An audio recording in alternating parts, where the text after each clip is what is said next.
आज का हमारा सेशन है क्रिएटिंग ब्यूटीफुल रिलेशनशिप। तो इस पर मैं आगे जाऊं उसके पहले मैं आपसे एक बहुत बड़ा रिसर्च शेयर करना चाहती हूँ। हार्वर्ड यूनिवर्सिटी ने रिसेंटली एक रिसर्च किया जिसमें लोगों से पूछा कि आपको किस चीज से खुशी मिलती है, क्या आपको हैप्पी बनाता है।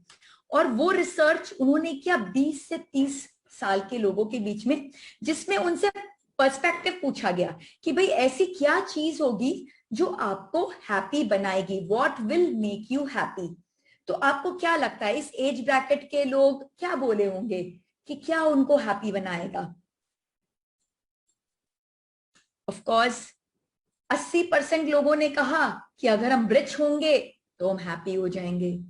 50% लोगों ने कहा कि हम फेमस होंगे तो हैप्पी हो जाएंगे। तो वो कॉन्स्टेंटली क्या चीज पे फोकस कर रहे थे कि कितना ज्यादा वो हार्ड वर्क कर सके और कितना ज्यादा वो अचीव कर सके। लेकिन इंपॉर्टेंट बात यह है कि क्या रिच होना, फेमस होना, इस तरह के जो उन्होंने डिजायर्स अपने प्रेजेंट किए कि अगर हम ये होंगे इन द लॉन्ग टर्म तो हम खुश हो जाएंगे, तो इस तरह के डिजायर्स क्या उनको जीवन में लॉन्ग टर्म हैप्पीनेस दे पाए? तो हार्वर्ड यूनिवर्सिटी के एक लॉन्गेस्ट रिसर्च है, अडल्ट डेवलपमेंट उनका जो सेक्शन है, उन्होंने एक लॉन्गेस्ट रिसर्च किया है, आज तक की सबसे बड़ी रिसर्च है, जिसने ये रिसर्च किया कि व्हाट मेड यू हैप्पी। अभी तो उन्होंने ये पूछा लोगों से कि भाई क्या चीज से आपको हैप्पीनेस मिल सकता है, आपको क्या लगता है। और लोगों ने कहा कि भाई पैसे से मिलेगा, शोहरत से मिलेगा, इज्जत से मिलेगा। अब उन्होंने एक रिसर्च किया जिसमें उन्होंने ये ढूंढा कि क्या चीज से लोगों को खुशियां मिली। तो स्टडी जो कंडक्ट हुई वो 724 लोगों पर हुई 75 साल तक। This is the longest research. 75 साल तक 7 से 24 लोगों पर हुई, जिसमें अभी सिर्फ 60 लोग ही जिंदा हैं। उन 724 लोगों में आज की तारीख में सिर्फ 60 लोग जिंदा हैं और अब अपने 90 के एज ब्रैकेट में हैं। तो ऑलमोस्ट सेंचुरी हिट करने वाले हैं वो लोग। तो ये रिसर्च कंडक्ट हुआ, और ये रिसर्च छोटा मोटा रिसर्च नहीं था, हार्वर्ड यूनिवर्सिटी का one of the biggest research था, क्योंकि इतने सारे लोगों को लेकर उन्होंने 2 ग्रुप में डिवाइड किया था अपने सारे पार्टिसिपेंट्स को। एक ग्रुप उन्होंने अपने ही हार्वर्ड स्कूल से लिया था, और नेचुरली हार्वर्ड स्कूल से लिया है तो सारे लोग वेल टू डू थे, उनके लाइफ में कोई प्रॉब्लम्स नहीं थी, कंफर्ट फैक्टर सब बहुत अच्छा था। और दूसरा ग्रुप उन्होंने बॉस्टन स्ट्रीट से लिया, जो अंडर प्रिविलेज्ड जो लोग थे, जो उतने लाइफ में उनकी फैसिलिटीज नहीं थी, लाइफ में उनके स्ट्रगल काफी थे। तो इस तरह से उन्होंने ऐसा एक मिक्स ग्रुप लिया जहां एक वेल टू डू भी लोग थे और अंडर प्रिविलेज्ड भी लोग थे। और इस रिसर्च को उन्होंने 75 इयर्स तक कंटिन्यू किया, और हर 2 साल में उन्होंने क्या किया, इसका वो चेक करते गए। और चेक सिर्फ क्वेश्चनर से नहीं किया कि हाँ भाई पोस्ट कर दिया क्वेश्चन और उस क्वेश्चन का जवाब आया, वो फिजिकली जाते थे उन लोगों के पास, उनका इंटरव्यू लेते थे, उनके परिवार वालों का इंटरव्यू लेते थे। और सिर्फ इंटरव्यू ही नहीं लेते थे, उनकी लाइफ कैसी चल रही है उसको पूरा होलिस्टिकली जज करते थे, उनके मेडिकल रिपोर्ट्स लेते थे, उनके ब्रेन स्कैन्स लेते थे, उनके सिटी स्कैन्स लेते थे। इस तरह से बहुत ही होलिस्टिक वेल राउंडेड रिसर्च हुई। और जब ये रिसर्च का रिजल्ट आया तो क्या लगता है आपको, क्या रिजल्ट होगा कि 75 साल के इस बड़े रिसर्च पर क्या क्या रिजल्ट आएगा, कि किस बात से लोगों को खुशियां मिली, किस बात से लोगों को खुशियां मिली। The study revealed that good relationship keeps us happier and healthier. अच्छे रिश्ते हमें खुश भी रखते हैं और हमें स्वस्थ भी रखते हैं। तो आज का जो हमारा सेशन है इसी को ही डिवोटेड है कि अगर हम रिश्तों में मधुरता ले आए तो हमारा जो जीवन का अल्टीमेट ऑब्जेक्टिव है, क्या हमारे जीवन का अल्टीमेट ऑब्जेक्टिव? खुश रहना। इनफैक्ट इस शरीर के जीवन का भी अल्टीमेट ऑब्जेक्टिव नहीं, हमारे आत्मा का भी अल्टीमेट ऑब्जेक्टिव खुश रहना ही है। जो हमारा आनंदमय कोश है, जो हमारी फाइनल बॉडी है, जहां पहुंच के हमें मोक्ष की प्राप्ति होती है, उसका गुण क्या है? सत्यचित आनंद। वो एक सत्यचित आनंद की अवस्था है। तो जिस आनंद, जिस सत्यचित आनंद, जिस खुशी, जिस हैप्पीनेस के लिए हम सब आगे बढ़ रहे हैं, वो किससे प्राप्त होता है? वो प्राप्त होता है अच्छे मधुर रिश्तों से। और इसके साथ इस स्टडी में 3 और लेसन्स सामने आए। सबसे पहला कि there is a need to be socially connected. वो लोग जो एक दूसरे के साथ जुड़े थे, वो लोग ज्यादा हैप्पी थे, ज्यादा हेल्दी थे, और उनकी लॉन्जिविटी थी, लंबी आयु उन्हें प्राप्त हुई, कंपेयर्ड टू वो लोग जो आइसोलेटेड रहे। अभी इस पैंडेमिक के भी माहौल में आप खुद पा रहे होंगे कि अगर ये जूम नहीं होता तो क्या होता। हम शायद टूट गए होते थे, मायूस हो गए होते थे, बिल्कुल बिखर गए होते थे। आज जूम ने हम सबको बांध लिया है। हम फिजिकली तो नहीं मिल पा रहे, बट स्टिल हम वर्चुअली एक दूसरे से मिलकर कितनी खुशियां आदान प्रदान कर रहे हैं एक दूसरे के साथ। तो आप खुद ही फील कर सकते हैं कि सोशली कनेक्टेड रहना कितना इंपॉर्टेंट है। और उसके साथ में दूसरा क्या लेसन आया? Quality of close relationship matters. तो यहाँ 2 बहुत इंपॉर्टेंट बात है। एक है क्लोज रिलेशनशिप। क्लोज रिलेशनशिप मतलब जो आपके लोग हैं, आपका जो सोल ग्रुप है, उनकी रिलेशनशिप आपके लिए बहुत मैटर करती है। आज तो बहुत रिश्ते बन जाते हैं, फेसबुक में हजारों फ्रेंड हैं, मतलब एंडलेस, दिस इज एंडलेस। इतने सारे व्हाट्सएप ग्रुप्स हैं, उसमें इतने सारे लोग हैं, इतनी इंफॉर्मेशन का आदान प्रदान होता है, हम इतने लोगों से वर्चुअली मिल रहे हैं। But what matters the most is हमारा सोल ग्रुप, जो हमारा जो आत्मा का समूह है, जो हमारे क्लोज रिलेशनशिप है, वो उनके साथ हमारे संबंध कैसे हैं, वो बहुत मैटर करते हैं। और उसमें भी क्वालिटी क्या है उस रिलेशनशिप की, क्योंकि ये पाया गया कि जो रिलेशनशिप में बहुत तनाव था, बहुत कंपटीशन था, बहुत ईर्ष्या थी, बहुत द्वेष था, वो सारे लोगों की हैप्पीनेस लेवल, उनकी हेल्थ लेवल काफी कम थी, कंपेयर्ड उन लोगों से जिनका रिलेशनशिप बहुत मधुर था, बहुत कोऑपरेटिव था, बहुत सपोर्टिव था, एक दूसरे के लिए बहुत हितकारी था। उनके रिलेशनशिप्स जिनके बहुत अच्छे थे, उनका हेल्थ और उनका हैप्पीनेस लेवल बहुत ज्यादा हाई था। ऐसा नहीं था कि ये रिलेशनशिप में कॉन्फ्लिक्ट नहीं थे, कॉन्फ्लिक्ट थे, लेकिन कंस्ट्रक्टिव कॉन्फ्लिक्ट थे। जब हम खाना पकाएंगे और कढ़ाई में अगर हम चम्मच डालेंगे तो आवाज तो आएगी आएगी। तो 2 इंसान जब रहेंगे तो कॉन्फ्लिक्ट तो होगा ही होगा, बट वो कॉन्फ्लिक्ट कैसा है, दैट इज मोस्ट इंपॉर्टेंट। अगर कंस्ट्रक्टिव कॉन्फ्लिक्ट है, प्योर इंटेंशन के साथ है, शुद्ध भावना के साथ है, एक दूसरे के ग्रोथ के लिए है, तो वो हमें हैप्पीनेस देता है, वो हमें ग्रोथ देता है, वो हमें हेल्थ प्रदान करता है, कंपेयर्ड टू वो कॉन्फ्लिक्ट जो हमें नीचा दिखा रहा है, जो हमें हमारे ग्रोथ में आगे नहीं बढ़ने दे रहा है। वो कॉन्फ्लिक्ट हमें बांध देता है, वो हमें आगे नहीं बढ़ने देता। And third, good relationship not only protect our bodies but also our brains. उस रिसर्च में यह भी पाया गया कि सिर्फ फिजिकल हेल्थ नहीं, मेंटल हेल्थ भी रिलेशनशिप से बहुत स्ट्रांगली अफेक्टेड है, और जिनकी रिलेशनशिप बहुत अच्छी है उनका मेंटल हेल्थ भी बहुत बहुत बहुत अच्छा है।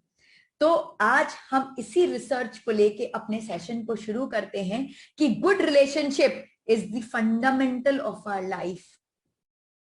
हम अच्छे मधुर रिश्तों के बिना हम अच्छा जीवन प्राप्त कर ही नहीं सकते। अगर हम चाहें कि हमारा जीवन बहुत अच्छा हो तो मैंडेटरी है कि हमारा रिलेशनशिप मधुर होना चाहिए, सौम्य होना चाहिए, कोऑपरेटिव होना चाहिए, ग्रोथ ओरिएंटेड होना चाहिए। तो अब गुड रिलेशनशिप को अचीव कैसे करें? How do we achieve good relationship? Important बात तो ये हम समझ तो गए कि यस, रिश्ते बहुत इंपॉर्टेंट है, और चलो मैं आज एक रिसर्च रिपोर्ट के हिसाब से बता रही हूँ, आपको तो सबको मालूम है कि रिश्ते कितने कितने इंपॉर्टेंट हैं और उनके बिना हमारा कोई वजूद ही नहीं है, हमारी कोई एग्जिस्टेंस ही नहीं है। लेकिन इंपॉर्टेंट ये है कि हम इसे अचीव कैसे करें। तो एक छोटी सी स्टोरी आपको सुनाती हूँ। एक बार एक गांव के बाहर एक बूढ़े काका बैठे हुए थे। वो तो एक राहगीर आया सामान वगैरह सब लेके, और चलते चलते अचानक से वो बूढ़े काका को देखकर रुक गया और रुक के उनसे पूछा कि काका, इस गांव में कैसे लोग रहते हैं। तो काका ने उसके सवाल पर जवाब देने की जगह एक और सवाल पूछा कि बेटा, तुम जहां से आ रहे हो वहां पर कैसे लोग हैं।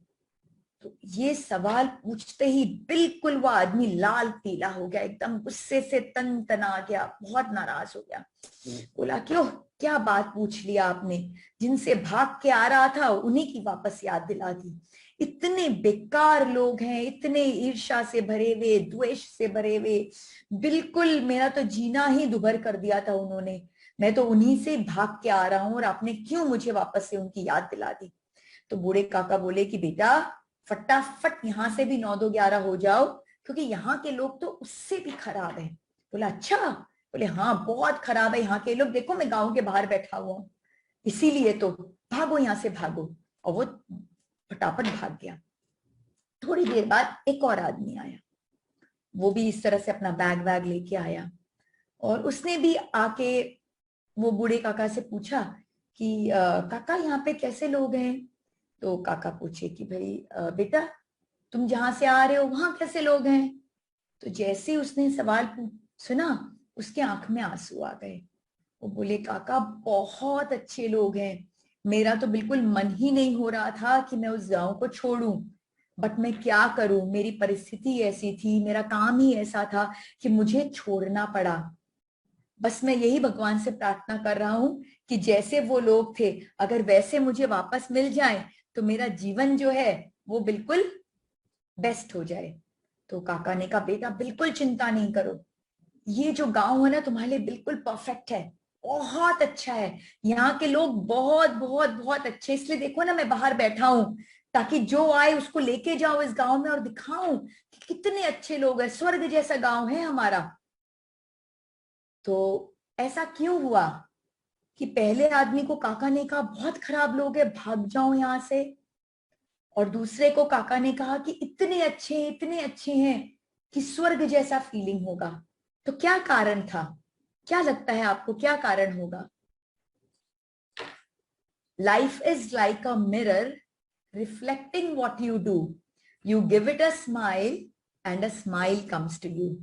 जो हमारा जीवन है ना, वो एक आईने के समान है, हम जो उसको देते हैं हमें वापस वही मिलता है। हम उसे स्माइल देते हैं तो स्माइल मिलता है, फ्राउन देते हैं तो फ्राउन मिलता है, गुस्सा दिखाते हैं तो गुस्सा मिलता है, प्यार दिखाते हैं तो प्यार मिलता है। तो जो इमोशंस हम डालते हैं वही इमोशंस वापस रिफ्लेक्ट होके हमारे पास आते हैं। तो जो रिश्ते हैं वो लॉ ऑफ नेचर को फॉलो करते हैं, जो प्रकृति का जो लॉ है उसी लॉ को रिश्ते फॉलो करते हैं। तो क्या है ये लॉ। सबसे पहला लॉ, गिव फर्स्ट। कभी आपने देखा है कोई पौधा उग गया बिना बीज डाले।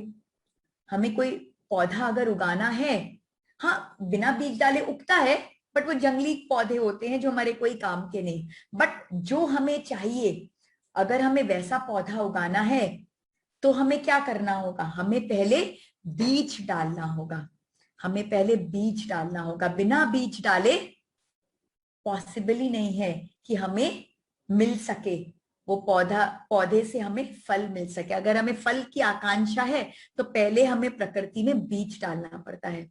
सिमिलरली हमें अगर रिश्ते चाहिए तो सबसे पहले हमें क्या करना होगा, हमें वो रिश्तों के बीज डालने होंगे। और कैसे बीज डालने होंगे, you reap what you sow. अगर आम का बीज डालेंगे तो आम मिलेगा, बबुल का बीज डालेंगे तो बबुल मिलेगा। जिसका भी बीज हम डालेंगे हमें वही फल वापस रिटर्न में मिलेगा। तो अगर हम अपने रिश्तों में प्यार, कोऑपरेशन, सपोर्ट, ग्रैटिट्यूड ये सब डालेंगे तो हमें वो मिलेगा। और अगर हम अपने रिश्तों में क्रोध, ईर्ष्या, द्वेष, कंपटीशन ये सब डालेंगे तो हमें वो मिलेगा। तो बहुत सिंपल है रिलेशनशिप्स को समझना, कि पहले तो हमें पहल करनी पड़ती है। हम हाथ पे हाथ डाल के बैठे रहे कि भाई वो करेगा तो होगा, वैसा नहीं। अगर हमें रिश्ते बनाने हैं तो हमें पहल करनी पड़ती है, हमें बीजारोपण करना पड़ता है। और कैसा बीजारोपण? जैसा रिश्ता हम चाहते हैं हमें वैसा बीजारोपण करना पड़ता है। और फिर जब हम प्रकृति में एक बीज डालते हैं तो क्या हमें एक ही फल मिलते हैं? बिल्कुल भी नहीं। अगर हम एक बीज डालते हैं तो हमें असंख्य फल मिलते हैं। तो उसी प्रकार अगर हम रिश्तों में थोड़ा भी अगर कोऑपरेशन, सपोर्ट, प्यार अगर डालते हैं तो प्रकृति हमें मल्टीपल टाइम्स उसे हमें रिटर्न करती है। लेकिन क्या बीज डाल के हमें भूल जाना पड़ता है? हम बीज डाले और भूल गए और फल हमें मिल गया? नहीं, ऐसा नहीं होता। हमें बीज डालने के बाद उसे वाटर करना पड़ता है, जल देना पड़ता है, न्यूट्रिशन देना पड़ता है, प्रॉपर धूप दिखानी पड़ती है, उसकी प्रॉपर कटाई छटाई करनी पड़ती है, उसका बहुत देखभाल करना पड़ता है। Constant nurturing is required. और जब वो कांस्टेंट नर्चरिंग होती है तभी हमें सर्वश्रेष्ठ फल की प्राप्ति होती है। तो उसी प्रकार रिश्तों में खाली हमने एक बार पहल कर दिया तो रिश्ते बन गए? नहीं, ऐसा नहीं होता। रिश्तों को कॉन्स्टेंटली नर्चर करते रहना पड़ता है, समय देना पड़ता है, प्यार देना पड़ता है। जब तक हम रिश्तों को सहेजेंगे नहीं, संवारेंगे नहीं, रिश्ते टूट जाएंगे, रिश्ते बिखर जाएंगे, रिश्ते खत्म हो जाएंगे। तो रिश्ता हमें कॉन्स्टेंटली नर्चर करते रहना पड़ता है, उसे संवारते रहना पड़ता है। और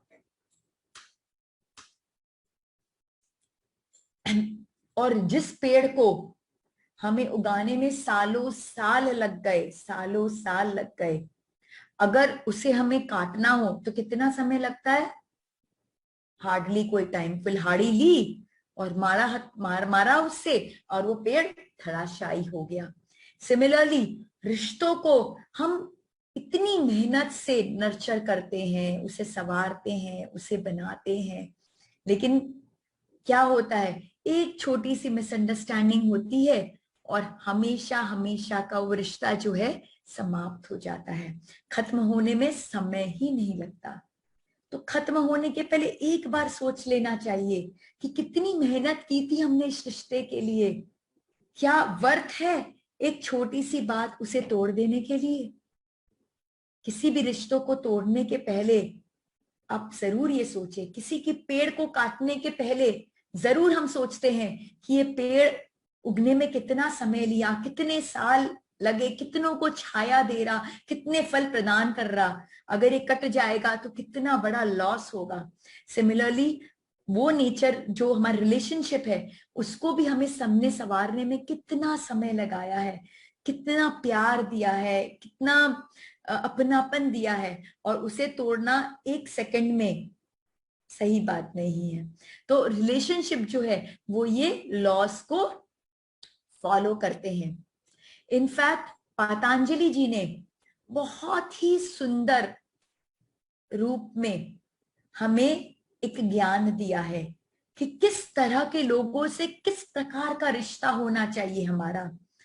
पतंजलि योग सूत्र में जो समाधि पथ है उसका 33 सूत्र है जो कहता है मैत्री करुणा मुदितोपेक्षणाम सुख दुख पुण्य विषयाणाम भावनाश्चित प्रसादनम। यानी बी फ्रेंडली टुवर्ड्स ऑल। सबके प्रति कैसा हमारा रिश्ता होना चाहिए?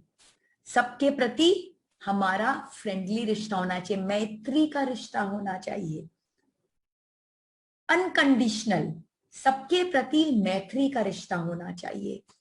लेकिन जो मिजरी में है, जो दुख में है, उसके प्रति कैसा रिश्ता होना चाहिए हमारा?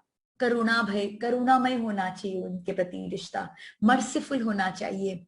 जो दुख में है उनके लिए हमारे अंदर दुख की भावना होनी चाहिए, मर्सी की भावना होनी चाहिए। और वहीं जो हैप्पी है, सुखी है, उनके साथ कैसी फीलिंग होनी चाहिए? सुख की फीलिंग होनी चाहिए। बट क्या ऐसा होता है? जनरली क्या करते हैं हम?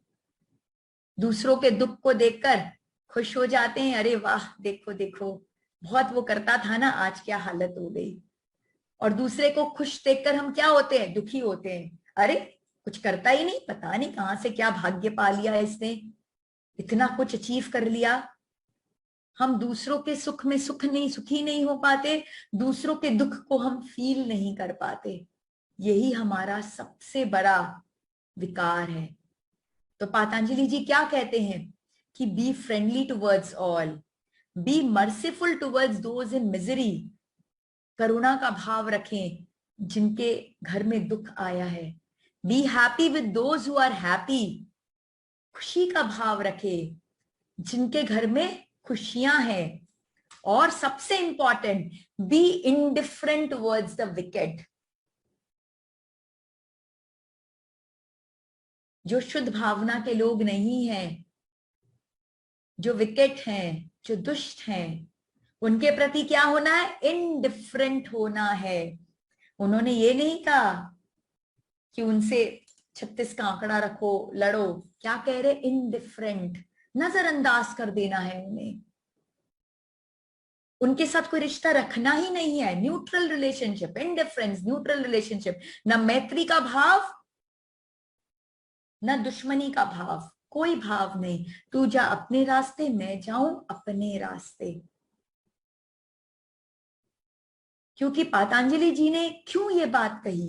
उन्होंने इसलिए बात कही कि हम किस तरह से अपने कर्मों को हम उनका शमन कर सके, कर्मों की निर्जरा कर सके, अपने चित्त को हम शांत रख सके। तो चित्त शांत तभी होगा जब सबके प्रति मैत्री का भाव होगा, जब दुख में कोई है उसके प्रति करुणा का भाव होगा, जो सुख में है उसके प्रति सुख का भाव होगा, और जो दुष्ट हैं, अत्याचारी हैं, उनसे कोई रिश्ता नाता नहीं होगा। तभी हमारा जो रिलेशनशिप है वो सर्वश्रेष्ठ हो सकता है, और ये रिश्ते हमें कार्मिक साइकिल में नहीं बांधेंगे।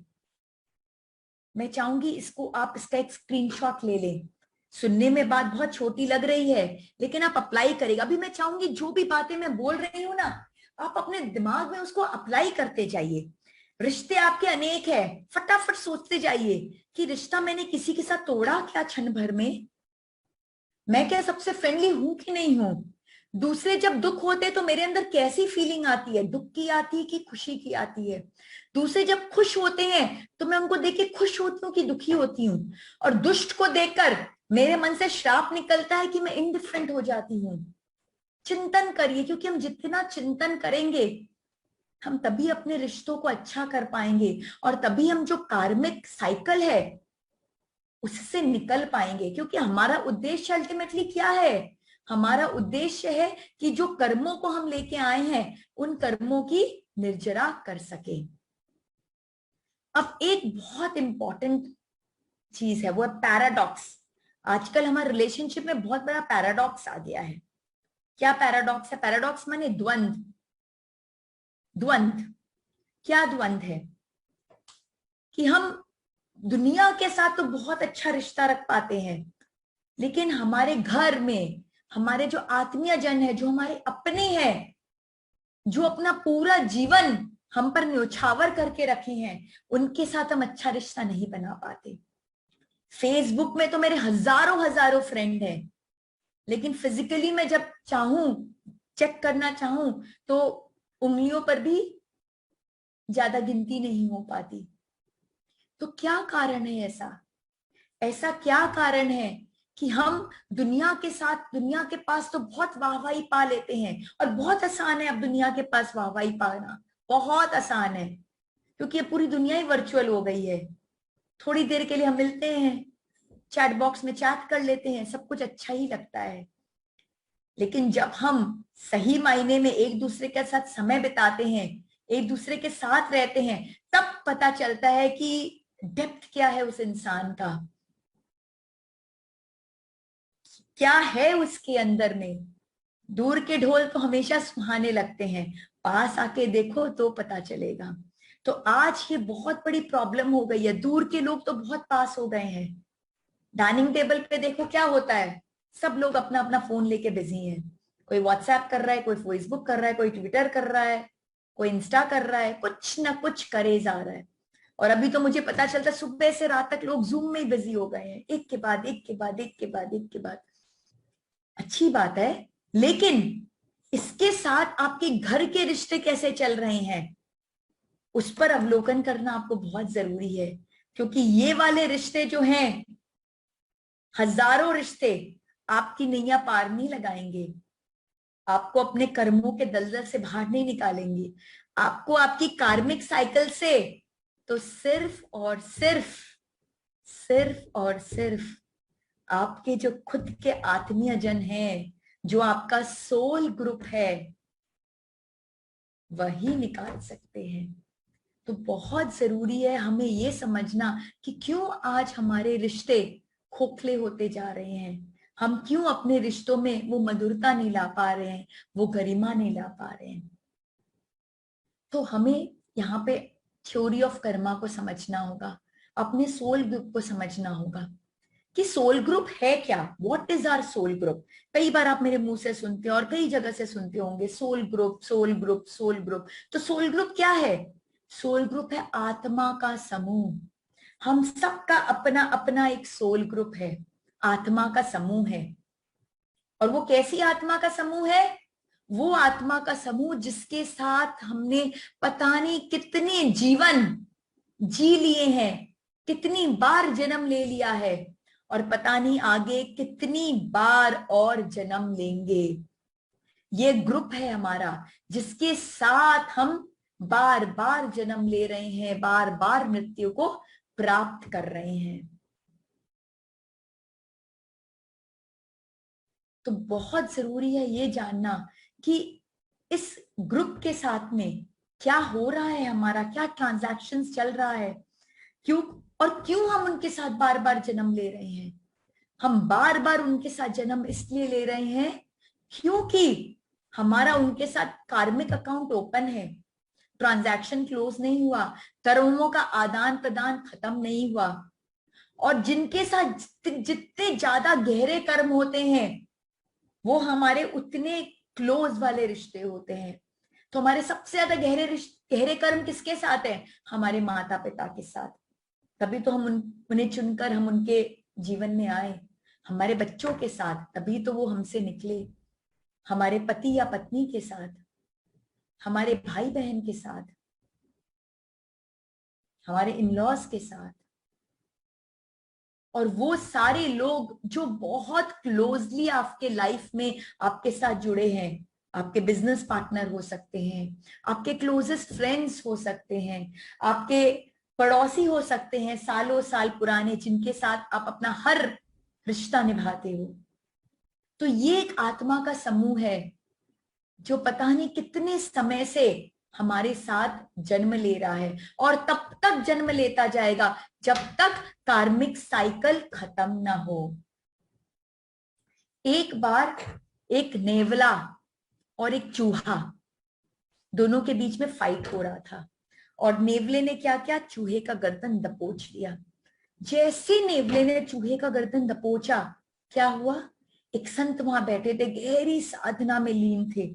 सडनली उनकी साधना टूटी, उन्होंने आंख खोला, और आंख खोलते ही बोला, रामलाल कब तक ये करते रहोगे, कब तक ये खेल खेलते रहोगे।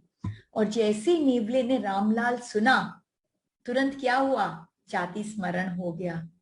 वो अपने पूर्व के भवों में चला गया। गुरु की कृपा थी, संत की कृपा थी, वो उसको उसके पुराने भव में लेके गए। और कौन से भव में लेके गए? जिस भव में वो नेवला रामलाल था, और उस भव में जो चूहा जिसको उसने दबोचा था वो था श्यामलाल।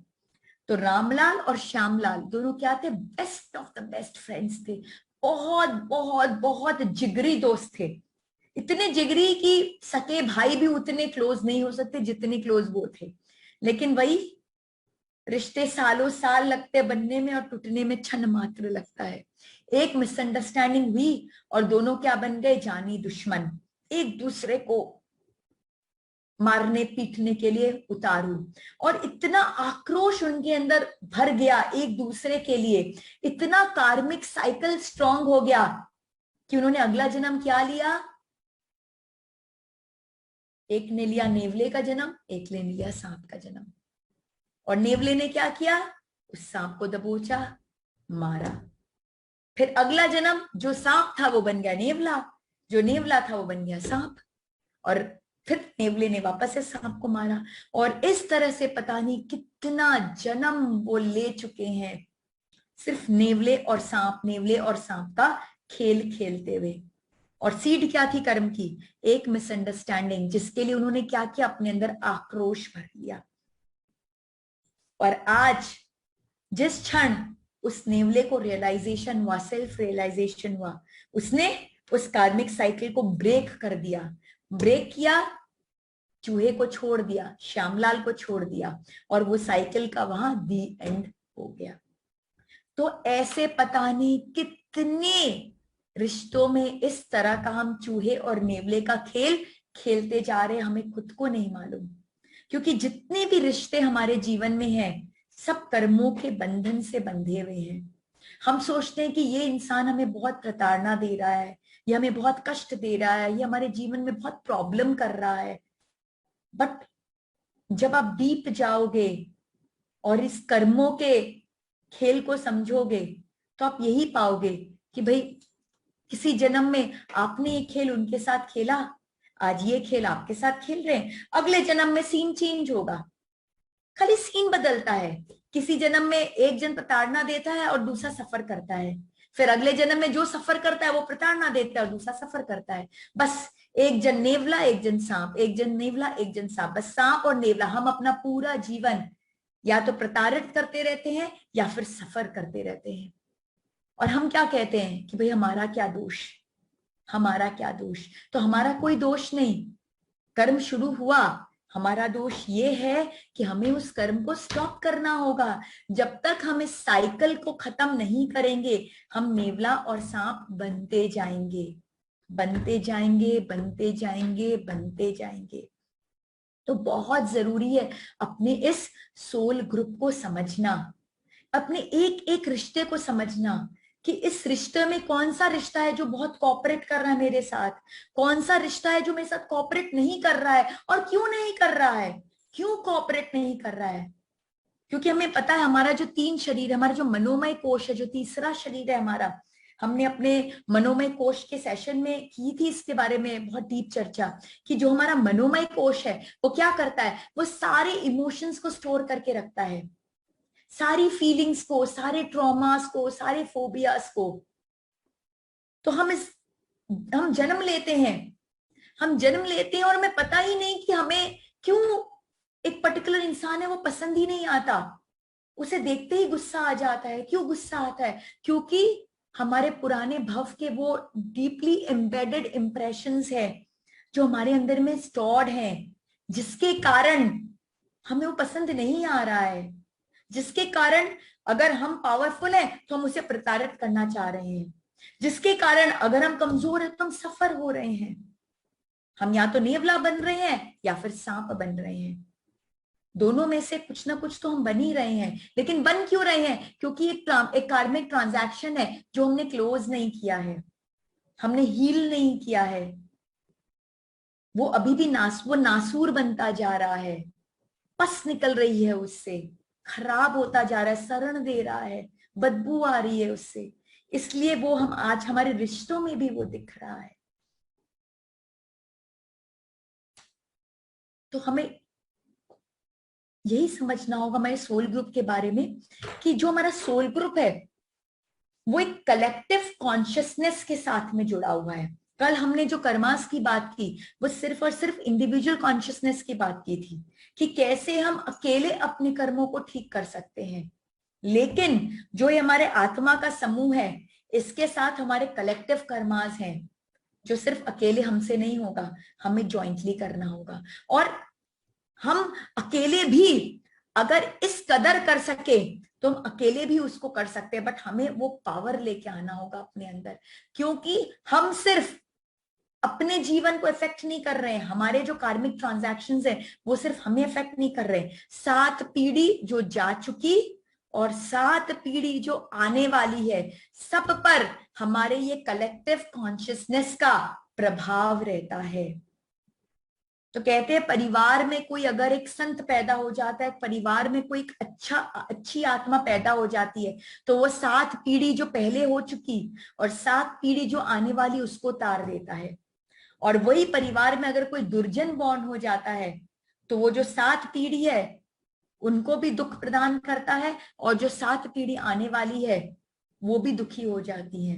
भगीरथ जी की आपने कहानी सुनी होगी, कैसे वो मां गंगा को लेकर आए थे शिव भगवान के पास से। उन्होंने अपनी पता नहीं कितनी पीढ़ियों को तार दिया, एक भगीरथ जी ने कितनी पीढ़ियों को तार दिया। तो इसलिए हम जो है हम कलेक्टिव कॉन्शियसनेस के साथ जी रहे, और वो कलेक्टिव कॉन्शियसनेस हमारे सोल ग्रुप का है, इसलिए सोल ग्रुप के साथ हम डिस्कनेक्ट होके नहीं जी सकते। हम सोचेंगे कि सिर्फ मेरा ही भला हो, मेरे भाई का भला ना हो, हम सोचेंगे सिर्फ मेरा ही अच्छा हो, मेरी बहन तो बिल्कुल जैसी हो, मेरी ननद जैसी जैसा करना चाहे कर ले, नहीं चलेगा। अगर मुझे मेरी ग्रोथ चाहिए तो मेरी बहन की भी ग्रोथ होनी होगी, मेरी ननद की भी ग्रोथ होनी होगी, मेरे देवर का भी होना होगा, मेरे भाई का भी होना होगा, मेरे माता पिता का भी होना होगा, मेरे सास ससुर का भी होना होगा, मेरे बच्चों का भी होना होगा, मेरे पति का भी होना होगा, हम सबका होना होगा। और जब सबका ग्रोथ होता है तो वो सोल ग्रुप बहुत अच्छे से राइज करता है। और जब कॉन्फ्लिक्ट्स होते हैं, खींचातानी होती है, लड़ाई झगड़े होते हैं, छीना झपटी होती है, तो क्या होता है, तब हमारा कार्मिक ट्रांजैक्शन और बढ़ जाता है और हमारी ग्रोथ जो है वो रुक जाती है। तो क्या हम सब मनुष्य जो है ना वो गुणों के अधीन है, गुणों के अधीन है। तो चलो हम सतो गुण में भी हैं तो भी गुण तो है, तो गुण जब होता है तो क्या होता है, हमें हर चीज में अपना फायदा देखना होता है कि हमारा फायदा इसमें है कि नहीं है। जो चीज में फायदा नहीं है हमें वो करने की इच्छा नहीं होती, चाहे अच्छा कार्य क्यों ना हो। आज आप जूम में भी जुड़े हो तो क्यों जुड़े हो, कि आपको कहीं ना कहीं कुछ फायदा लग रहा है, कुछ तो फायदा है, इसलिए आप जुड़े हो। आप कुछ भी काम करते हो कुछ ना कुछ आपको बेनिफिट लगता है। जो सतोगुणी होता है उसे सतोगुणी बेनिफिट चाहिए होता है, जो तमोगुणी होता है उसे तमोगुणी बेनिफिट चाहिए होता है, जो रजोगुणी होता है उसे रजोगुणी बेनिफिट होता है। हम जिस गुणों से परिपूर्ण है हम उसी गुण को ढूंढते हैं, लेकिन ढूंढते जरूर हैं। तो इसलिए अगर हम सतोगुण में भी हैं तो भी हमें अपना फायदा देखना है। तो क्या फायदा है, रिश्तों को सुधारने में फायदा क्या है हमारा, रिश्तों को सुधारने में हमारा फायदा है कि जब हमारे रिश्ते अच्छे होते हैं तो हम भी अच्छे हो जाते हैं। Together we grow, together we grow. हम सबकी ग्रोथ बहुत हाई स्पीड से होती है। एक अकेला इंसान जितने फास्ट अपने कर्मों की निर्जरा कर सकता है, जब उसका पूरा सोल ग्रुप एक साथ मिलके उस रास्ते पे चल जाए तो उसकी ग्रोथ और अच्छी हो जाती है। तो बहुत इंपॉर्टेंट है ये समझना कि हम अपने सोल ग्रुप के साथ एक कलेक्टिव कॉन्शियसनेस में जुड़े हुए हैं। और हमें हमेशा क्या चीज का ध्यान रखना है अपने रिश्तों में, प्योरिटी ऑफ इंटेंशन, शुद्ध भावना। कल भी मैंने यही बात की थी और शायद रोज यही बात करती हूँ क्योंकि यही फंडामेंटल है। क्या करूं, मुझे भी लगता है सेम बात रिपीट कर रही हूँ आप लोग के सामने, बट कोई चॉइस नहीं है। अब एबीसीडी है तो एबीसीडी है ना, एबीसीडी को बदल तो नहीं सकती, क ख ग को बदल तो नहीं सकती, वर्णालिपि जो है वर्णालिपि है, 1 2 3 4 1 2 3 4 है। तो हमारा जो यूनिट ऑफ मेजरमेंट है वो चेंज नहीं हो सकता ना, वो तो शुद्ध भावना ही है, शुद्ध भावना। तो रिश्तों में शुद्ध भावना, तो हमें अपने हर रिश्तों में चेक करना है कि हमारी भावना कितनी शुद्ध है। मेरे पास कई बार रिश्तों को लेके बहुत प्रश्न आते हैं। तो एक बार एक प्रश्न ये भी आया कि भाई हम बहुत शुद्ध भावना से काम कर रहे हैं, लेकिन सामने वाला दुखी हो जा रहा है, तो क्या मुझे कर्म लग रहा है? नहीं लग रहा। अगर मेरी भावना शुद्ध है तो सामने वाला सुखी हो रहा है या दुखी हो रहा है वो उसकी प्रॉब्लम है। वो अपने कर्मों के वशीभूत, अपनी चेतना के वशीभूत सुखी या दुखी हो रहा है, उस पे मेरा कोई कंट्रोल नहीं। अगर मेरी भावना बिल्कुल शुद्ध है और एकदम शुद्ध भावना के साथ मैं कोई कार्य कर रही हूं, तब कर्म दोष नहीं लगता। लेकिन अगर मेरी भावना शुद्ध है तो मेरे एक्शन जितने भी अच्छे क्यों ना हो, मुझे जरूर कर्म दोष लगेगा।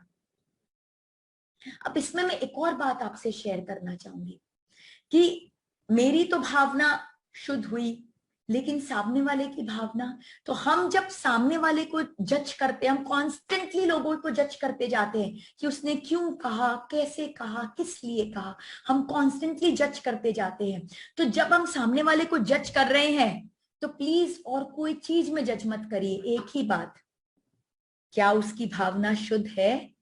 उसकी शुद्धता पर ध्यान दीजिए। और अगर उसकी भावना शुद्ध है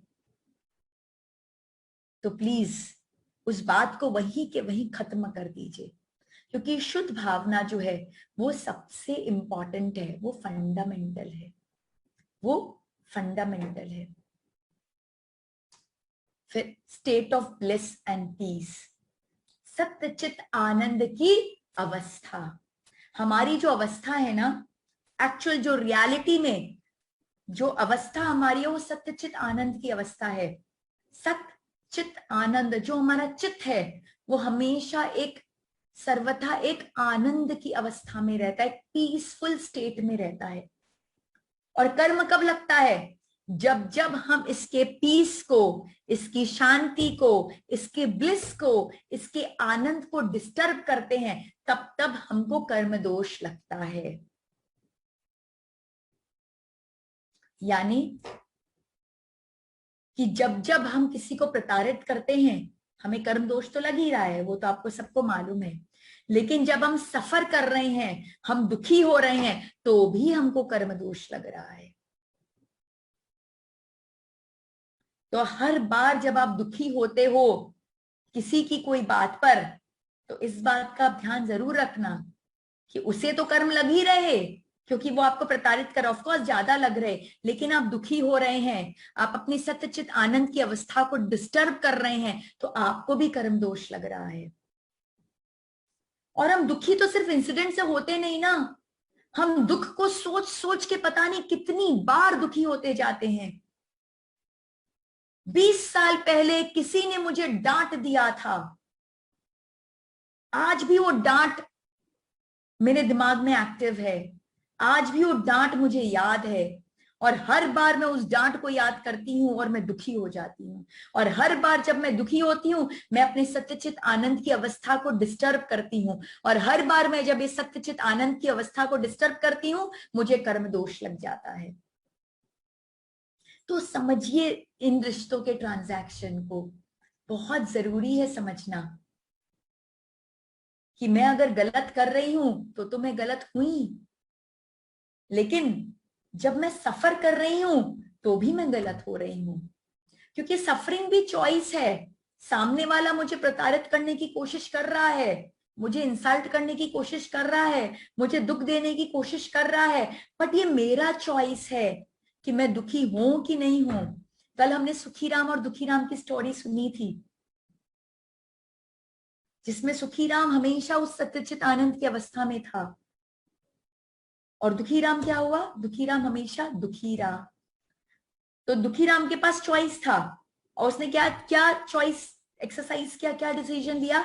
दुखी रहने का। सुखीराम के पास भी चॉइस था, उसने क्या चॉइस एक्सरसाइज किया? सुखी रहने का। सिमिलरली हर समय हर रिश्ते अलग अलग रूप में हमारे सामने आते जाएंगे, अलग अलग वे में हमारे सामने बिहेव करेंगे, कोई द्वेष करेगा, कोई ईर्ष्या करेगा, कोई अहंकार दिखाएगा, कोई नीचा दिखाने की कोशिश करेगा, कोई झूठा प्रेम प्रदर्शित करेगा, कोई कुछ हड़पने की कोशिश करेगा, क्योंकि सब रिश्ते अपने अपने कर्मों से वशीभूत हैं, अपनी अपनी चेतना से चल रहे हैं।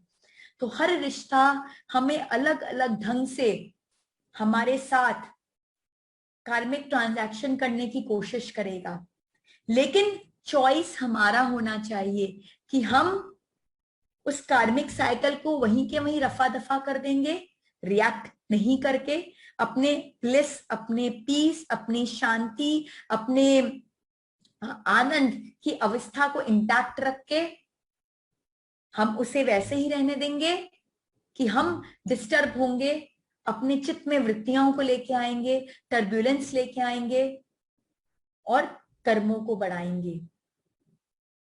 तो ये चॉइस जो है, ये हमारे पास ये चॉइस है। कहने में बातें बहुत आसान लग रही है, आपको भी लग रहा होगा भाई इतने इजीली बोल दे रही है, करो तो जाने। यस, मैं भी ये बात मानती हूँ, करो तो जाने। और मैं भी ये नहीं कहती कि मैं 100% इसको अचीव कर ली, बट कोशिश पूरी कर रही हूँ, पूरी कर रही हूँ, रिजल्ट भी मिल रहा है, कर रही हूँ पूरी कोशिश। क्योंकि रिश्ते हर सेकंड हम जी रहे हैं, हर सेकंड हम अपने रिश्तों को जी रहे हैं। तो हर सेकंड हमें अपने आप को इन सब प्रिंसिपल से अट्यून करके रखना पड़ता है।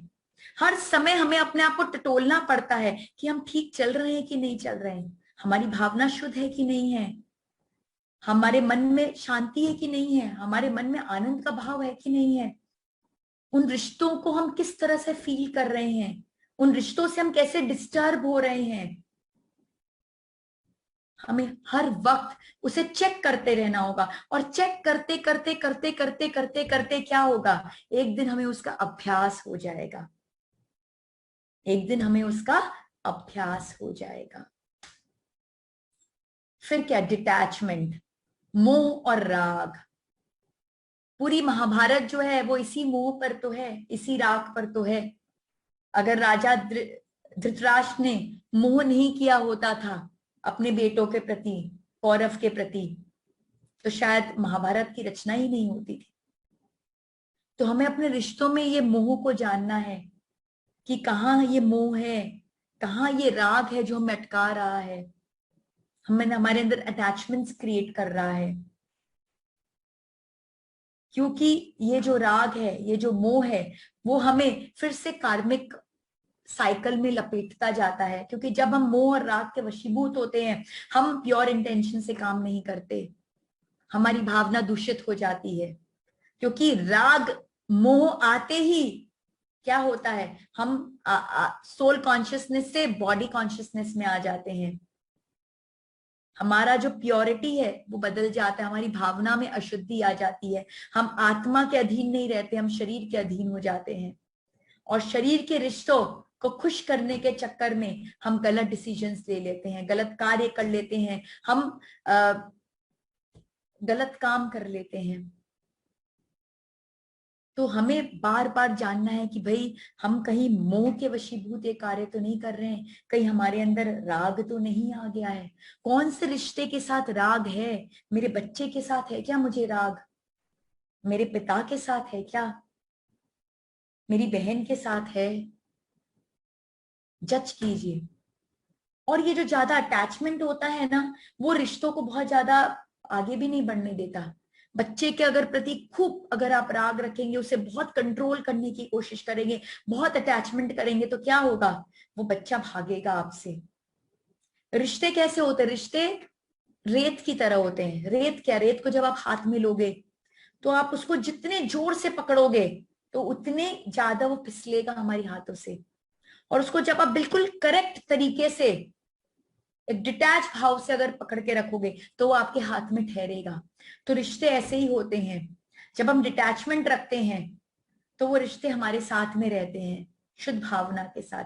और जब हम ज्यादा अटैचमेंट करने की कोशिश करते हैं, पकड़ने की कोशिश करते हैं, उन्हें कंट्रोल करने की कोशिश करते हैं, तो रिश्ते भागने लगते हैं, हमसे दूर हो जाते हैं। और साथ ही साथ हमारे अंदर अशुद्धियां भी लेके आते हैं, हमारी भावनाओं को अशुद्ध बना देते हैं। और इसी का उल्टा द्वेष। Don't compete but collaborate. आज क्या हो रहा है, आज हम अपने परिवारजनों के साथ कंपटीशन कर रहे हैं और दुनिया के साथ बहुत कोलैबोरेशन का भाव दिखाने की कोशिश कर रहे हैं। ऐसा ही हो रहा है मैक्सिमम जगह। घर के अंदर कंपटीशन चालू है। मैं कहती हूँ उल्टा करो, घर के अंदर यूनिटी लेके आइए, घर के अंदर कोलैबोरेशन लाइए, कोऑपरेशन लेके आइए, ताकि आप यूनाइटेड इतने स्ट्रांगली खड़े हो कि पूरी दुनिया आपके सामने झुक जाए। इतनी सफलता आपको प्राप्त होगी जब वो कलेक्टिव कॉन्शियसनेस के साथ में जब आप काम करेंगे, पूरा आपका सोल ग्रुप एकजुट होके एक दिशा पे चलेगा, तो क्या होगा, पूरे ब्रह्मांड को आप जीत सकते हो। तो बहुत जरूरी है कि हम अपने द्वेष, ईर्ष्या, लोभ, अहंकार, इस तरह के विकारों के बारे में सोचें। क्या करता है द्वेष और क्यों आता है हमारे अंदर द्वेष? क्यों कोई पर्टिकुलर रिश्ते के प्रति हमें द्वेष है? क्यों द्वेष है? क्यों ये ईर्ष्या की भावना है उसके प्रति मुझे? आप एक बार इस भावना को छोड़कर देखिए, उसे जस्ट एक नॉर्मल इंसान की तरह सोचिए। क्यों आप उसकी ग्रोथ को देखकर इतना ईर्ष्या से भर जा रहे हो? क्यों आपके अंदर नेगेटिव फीलिंग आ रहा है? क्यों आपको उसकी चीजों को देख के लोभ की फीलिंग आ रही है? क्यों आप आस्ते का पालन नहीं कर पा रहे? क्यों आपको अहंकार आपका प्रबल हो जाता है, आप दबाने की कोशिश करते हो? क्यों ऐसा हो रहा है? ध्यान लाइए। हर रिश्ते के पीछे आपके जो इमोशंस चल रहे हैं, उन ट्रांजैक्शंस को आप सोचिए, क्यों हो रहा है ऐसा? और खुद पूछिए अपने आप से, क्यों हो रहा है ऐसा? क्या मिलेगा मुझे इसे ईर्ष्या करके? उसने मुझसे थोड़ा ज्यादा कमा लिया, या उसके पास मुझसे थोड़े से ज्यादा जेवर हो गए, या ज्यादा अच्छे कपड़े हो गए, तो मैं ईर्ष्या करके क्या पालूंगी? दुनिया में तो ऐसे असंख्य लोग हैं जिनके पास मुझसे ज्यादा है। असंख्य असंख्य, गिनती नहीं कर सकते, इतने लोग हैं। एक मेरा ही जो सोल ग्रुप है, जो मेरे मेरे ही आत्मा का पार्ट है, उसके साथ मैं क्यों ईर्ष्या कर रही हूं? मुझे बाकी लोगों को देख के तो कुछ फर्क नहीं पड़ रहा, बाकी के ग्रोथ को देख के तो मेरे अंदर कोई फीलिंग नहीं आ रही है, लेकिन मेरे ही रिश्तों को देखकर क्यों मुझे ऐसी फीलिंग आ रही है? क्यों मुझे द्वेष हो रहा है? क्यों मुझे ईर्ष्या हो रही है? क्यों मैं उसका हक छीनना चाहती हूँ? क्यों मैं उसे दबाना चाहती हूँ? दुनिया में असंख्य लोग हैं, हम उनको क्यों नहीं दबाना चाह रहे? हम उनका हक क्यों नहीं छीनना चाह रहे? हम सिर्फ अपने ही सोल ग्रुप के साथ क्यों ऐसा करते हैं? क्योंकि हमारा उनके साथ कार्मिक ट्रांजैक्शन है। कभी उसने हमारे साथ ऐसा किया, आज हम उसके साथ करना चाह रहे, अगले जन्म में फिर से वो हमारे साथ ऐसा करेगा, और ये चलता रहेगा। तो आज जब हमें चेतना आ रही है, आज जब हम इस तरह की चर्चाएं कर रहे हैं, आज जब हम सतो मार्ग पे चल रहे हैं, आज हम मोक्ष प्राप्त करने के हम टारगेट को सोच रहे हैं, अपने जीवन को बेस्ट बनाने के बारे में सोच रहे हैं, तो आज जब हमारी चेतना का विकास हो रहा है, तो आज हमें इस साइकिल को तोड़ देना होगा। इस ईर्ष्या की फीलिंग जैसे ही आए ना, हीलिंग भेजिए, उस फीलिंग को, अपने अनाहत को हीलिंग भेजिए। सच्ची मैंने किया, इट वर्क्स। डिफिकल्ट है, it is difficult, it is difficult. आसान नहीं है, आसान नहीं है। मैंने प्रयोग किया है, ये सब आसान नहीं है। मेरे ऐसे रिश्ते जिनको मैं जब जब से फर्स्ट टाइम मिली, तब से बिल्कुल 36 का आंकड़ा रहा है, पसंद ही नहीं। लेकिन जब एक बार ऐसी चेतना आई, मेरे गुरु ने कहा कि नहीं बेटा, रिश्तों को सुधारना है, टारगेट दिया, सुधारो। तो गुरु वाक्यम परम वाक्यम। तो मैंने कहा कि ठीक है, सुधारूंगी। डिफिकल्ट था, जैसे ही देखूं वो ईर्ष्या की फीलिंग आ जाए, द्वेष की फीलिंग आ जाए। इंसान हो भाई, ये सारी फीलिंग तो मनुष्य के साथ रहती ही है, लेकिन वो मनुष्य सर्वश्रेष्ठ तभी बन सकता है जब वो इस फीलिंग को हैंडल करना जान सके। ये फीलिंग तो होगी ही जब तक हम सतोगुण में हैं, तमोगुण, रजोगुण, सतोगुण, जब तक हम गुणों के अधीन हैं ये सारी फीलिंग्स रहेंगी। मोह की, राग की, द्वेष की, ईर्ष्या की, लोभ की, अहंकार की, ये सारी फीलिंग रहेगी। कोई कह दे कि नहीं है, नहीं हो सकता।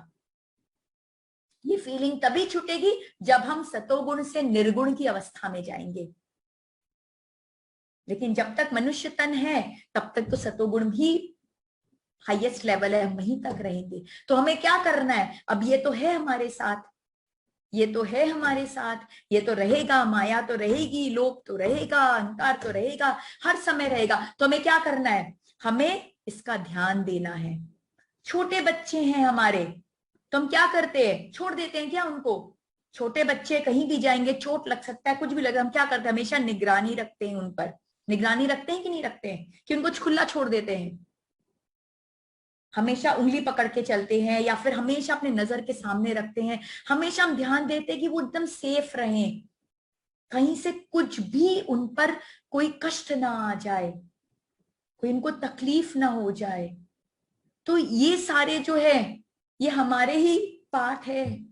अहंकार, लोभ, ईर्ष्या, द्वेष, मोह, राग, ये सब हमारे ही गुण हैं, हमारे ही गुण हैं। तो हमें क्या करना है? हमें इनका ध्यान रखना है, इन्हें प्रचंड नहीं होने देना, इन्हें लिमिट में रखना है, क्योंकि लिमिट में जरूरी भी है। अब अहंकार अगर नहीं होगा तो हमारा स्वाभिमान ही खत्म हो जाएगा। स्वाभिमान तो होना ही है ना। तो लिमिट में, हमें लिमिट, इसका एक दायरा होना चाहिए, एक लिमिट होना चाहिए। उस लिमिट में हमें इसे रखना है। इससे हमें बढ़ावा नहीं देना है, प्रचंड नहीं होने देना है, अहंकारी नहीं बनना है, लोभी नहीं बनना है। अरे उस वो क्या मेरा हक ले लेगा? मेरे पास ब्रह्मांड है पाने के लिए, ब्रह्मांड है पाने के लिए। कौन है मेरा हक लेने वाला? और क्या हक ले लेगा मेरा? किस हक की मैं बात कर रही हूं? जब वो देते हैं तो छप्पड़ फाड़ के देते हैं। तो जब आप अपने अंदर इस तरह के सतोगुण को लेके आओगे तो छप्पड़ फाड़ के आपको मिलेगा। लेकिन मेरा कहना ये नहीं कि आप अपने राइट के लिए लड़ो, नहीं। Of course you have to stand for your right, you have to stand for your right. लेकिन स्टैंड करना है, लेकिन ये गुणों के साथ नहीं, ईर्ष्या के साथ नहीं, लोभ के साथ नहीं, अहंकार के साथ नहीं, इन गुणों के साथ नहीं। इंसान है, मनुष्य है, इस संसार में आए हैं तो कर्म तो करना ही पड़ेगा। कर्म नहीं करेंगे तो कैसे चलेगा? मैं बिजनेस करूंगी और बिजनेस में मेरा पार्टनर आएगा, सब लेके चला जाएगा और मैं बोलूंगी कि अरे भाई ठीक है ले लो, ऐसे थोड़ा ना चलेगा। My right is there, but then मैं उससे द्वेष की फीलिंग नहीं पैदा करूं।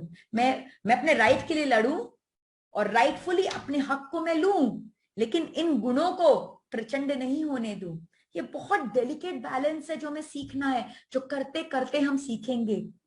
होते होते होगा, एक दिन में नहीं हो जाएगा, बट इट इज इंपॉर्टेंट कि हम इसको जाने। At the back of our mind it should always work. कभी भी कोई रिश्ता अगर हमें तकलीफ दे रहा है तो आप तुरंत जज कीजिए क्यों तकलीफ दे रहा है। मोह के कारण तकलीफ दे रहा है, द्वेष के कारण दे रहा है, ईर्ष्या के कारण दे रहा है, लोभ के कारण दे रहा है, अहंकार के कारण, किसके कारण ये रिश्ता मुझे तकलीफ दे रहा है? और फिर उसे हील करने की कोशिश करिए, क्योंकि करना ही पड़ेगा। आपके पास कोई ऑप्शन ही नहीं है, कोई ऑप्शन नहीं है। अगर आप इसे हील नहीं करोगे तो प्रचंड होता जाएगा। कल ही हमने डिस्कस किया था लॉज ऑफ कर्मा में कि अगर कर्म को हम इमीडिएट हैंडल नहीं करते हैं तो क्या होता है? वो प्रचंड रूप लेते जाते हैं, एक्सपोनेंशियली बढ़ते जाते हैं। सिमिलरली अगर हम अपने रिश्तों के इन सब फीलिंग्स को बराबर से हैंडल नहीं करेंगे तो जन्म आफ्टर जन्म, जन्म आफ्टर जन्म यही चलता रहेगा। तो बहुत जरूरी है अपने रिश्तों के कार्मिक ट्रांजैक्शंस को समझना और अपने अंदर ये फीलिंग लेके आना कि ये जो फीलिंग्स है, ये जो इमोशंस है, ये जानबूझ के नहीं है। वो रिश्ता, वो क्यों ऐसा हो रहा है कि मुझे ही प्रताड़ना मिल रही है उस रिश्ते से, दूसरे को तो नहीं मिल रही है? क्योंकि मेरा उसके साथ कार्मिक ट्रांजैक्शन ऐसा है। तो ये सब कर्मों का खेल है और इस खेल को स्टॉप करना है। तो अब दोष इंसान को मत दीजिए, दोष कर्मों को दीजिए। और जैसे ही आप ऐसा करेंगे तो क्या होगा, आप उससे निकलने की कोशिश करेंगे। और जब तक आप इंसान को ब्लेम करते रहेंगे तब तक क्या होगा, आपकी ग्रोथ नहीं हो पाएगी।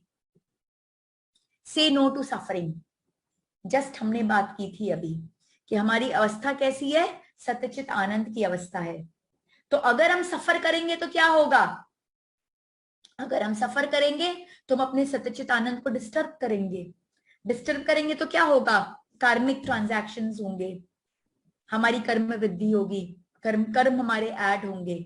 तो हमें प्रताड़ना दे रहा है कोई और, हम कर रहे हैं सफर, और सफरिंग के साथ साथ हम अपने कर्मों को भी बढ़ा रहे हैं। कोई बात हुई क्या, नहीं हुई ये बात। तो हमें क्या करना है, हमें सफर नहीं करना है, हमें अपने राइट के लिए लड़ना है, यस ऑफ कोर्स, बट सफर नहीं करना है। एक होता है एक्सटर्नल, एक होता है इंटरनल, और एक्सटर्नल और इंटरनल के बीच में आप एक स्क्रीन खड़ा कीजिए।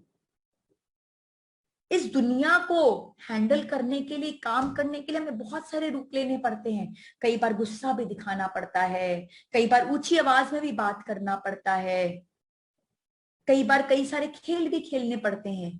लेकिन ध्यान रहे वो सिर्फ एक्सटर्नल हो, वो आपके अंदर के चित्त के आनंद को डिस्टर्ब ना करें। लोग काम नहीं कर रहे, आपको गुस्सा दिखाना पड़ेगा, लेकिन वो गुस्सा सिर्फ बाहरी गुस्सा हो, सिर्फ बाहरी दिखावा, नाटक, आपके अंदर में उस गुस्से का कोई प्रभाव ना आए, तब आपको कर्म दोष नहीं लगेगा। क्योंकि आप वो एक पॉजिटिव इंटेंशन के साथ एक पर्पस को अचीव करने के लिए कर रहे थे, और आपने अपने अंदर के एनवायरमेंट को भी डिस्टर्ब नहीं किया। तो सफर होना या नहीं होना ये हमारा चॉइस है, और हमें ये डिसीजन लेना है कि हमें क्या करना है। फिर एक और बहुत इंपॉर्टेंट बात है, वो है ग्रैटिट्यूड। क्या होता है जब हमारे लिए कोई अच्छा करता है और हम उसे ग्रैटिट्यूड नहीं देते। हमारे लिए कोई अच्छा करता है तब उसे तो पुण्य मिल गया, लेकिन जब हमने ग्रैटिट्यूड दिया तो हमें भी पुण्य मिला, और अगर ग्रैटिट्यूड नहीं दिया तो नहीं मिला। तो बहुत जरूरी है कि अगर कोई हमारे लिए अच्छा करे तो उसके लिए, उसके प्रति ग्रैटिट्यूड की भावना होनी ही चाहिए, क्योंकि यही भावना हमें ग्रोथ कराती है, हमें आगे लेके जाती है, कर्म बंधन से मुक्त कराती है।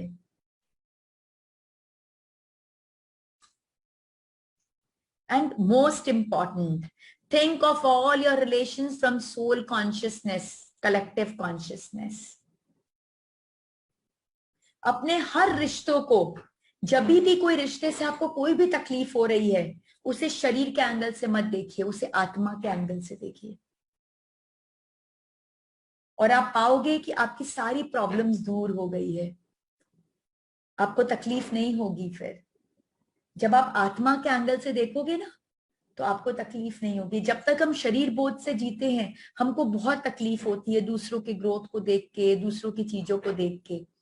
बट जैसे ही हम आत्मा के एंगल से जीना शुरू करते हैं तो ये सारी प्रॉब्लम सॉल्व हो जाती है, क्योंकि आत्मा के पास है द्वेष, ईर्ष्या, लोभ, अहंकार, माया, मोह, ये सब नहीं होता। ये सब शरीर के ही विकार हैं, शरीर के ही गुण हैं। तो हमें हर चीज को आत्मा के एंगल से देखना है, एक आत्मा के नजरिए से देखना है। हर डिसीजन को ऐसे देखना है कि वो सिर्फ इस जीवन का नहीं है, आने वाले कई जीवन का है। तो अगर आप किसी के लिए अच्छा कर रहे हो फिर भी वो आपके साथ अच्छा बिहेव नहीं कर रहा है, नो प्रॉब्लम, नो प्रॉब्लम। बहुत गहरे कर्म है आपके और उसकी भी चेतना है, आप अच्छा करते जाइए, कोई बात नहीं। लेकिन एक समय ऐसा आएगा, मे बी इस जीवन में ना हो, शायद अगले जीवन में हो, अगले जीवन में वो कार्मिक साइकिल शायद ब्रेक हो जाए। तो बहुत जरूरी है कि हमें ये सोचना कि मेरी ये जर्नी सिर्फ इस शरीर की जर्नी नहीं, इससे बहुत लंबी जर्नी है, और मैं हर रिश्ते को, और ये जो रिश्ते हैं वो भी सिर्फ इस शरीर के साथ नहीं जुड़े हैं, ये मेरी आगे की जर्नी के साथ भी जुड़े रिश्ते हैं।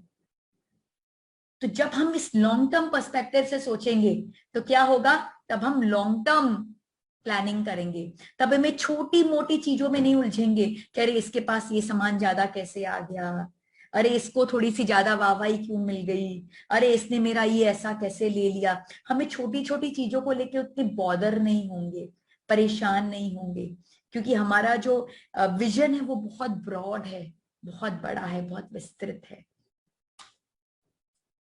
अब वेरी वेरी इंपॉर्टेंट, हमारे हर रिश्ते हमारे अंदर वास करते हैं। इसके बारे में हमने जब चक्रास का सेशन लिया था प्राणमय कोश में, तो इनकी काफी चर्चा भी की थी।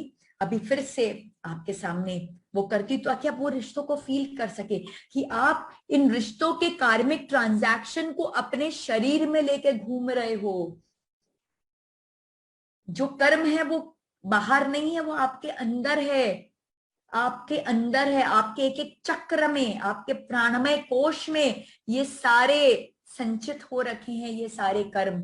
आप इनको लेके, ये कर्मों के बोझ को लेके, ये रिश्तों के कर्मों के बोझ को लेकर आप जी रहे हो। तो सबसे पहले अपना क्या है चक्र, मूलाधार चक्र। तो मूलाधार चक्र कौन से रिश्तों को देखता है? वो सोल ग्रुप को जो हम पर आश्रित हैं, वो सोल ग्रुप जो हम पर आश्रित हैं, वो सब हमारे मूलाधार से गाइडेड होते हैं। इसलिए अगर हम, जो लोग हम पर आश्रित है, उनके साथ अगर हमारा बिहेवियर ठीक नहीं होगा, हम बहुत अहंकार के साथ वो करेंगे, बिहेव करेंगे, उनको प्रताड़ित करने की, बिकॉज हम पावर पोजीशन में हैं, और पावर पोजीशन में आते ही क्या होता है, हम प्रताड़ना देने की कोशिश करते हैं, हम अहंकारी बन जाते हैं। तो क्या होगा, हमारा मूलाधार जो है वो ब्लॉक्ड हो जाएगा। और मूलाधार जब ब्लॉक्ड होगा तो क्या करेगा, वो हमारे एक्सक्रीटरी ऑर्गन्स को, हमारे स्केलेटल सिस्टम को डिस्टर्ब कर देगा, हमारे अंदर फियर, हमारे अंदर एंजाइटी, इस तरह के इमोशंस को पैदा करेगा, हमारे शनि ग्रह को डिस्टर्ब करेगा। मम्मी ने सेशन के ठीक पहले कहा था, अंगूठियां पहनने की जरूरत नहीं है, रिश्तों को ठीक करिए, एकदम सटीक कहा था मम्मी ने, एकदम करेक्ट कहा था, नहीं जरूरत है। आप जो रिश्ते आप पर डिपेंडेंट है, उनके साथ आप रिलेशनशिप अच्छा कर लीजिए, आपका शनि ग्रह स्वतः ही ठीक हो जाएगा, आपका पृथ्वी तत्व स्वतः ही ठीक हो जाएगा। इसके बाद क्या है, हमारा स्वादिष्टान चक्र। स्वादिष्टान में किसके कर्म है? हमारे पति या पत्नी के, हमारे स्पाउस के, जिन्हें हम अर्धनारीश्वर भी कहते हैं।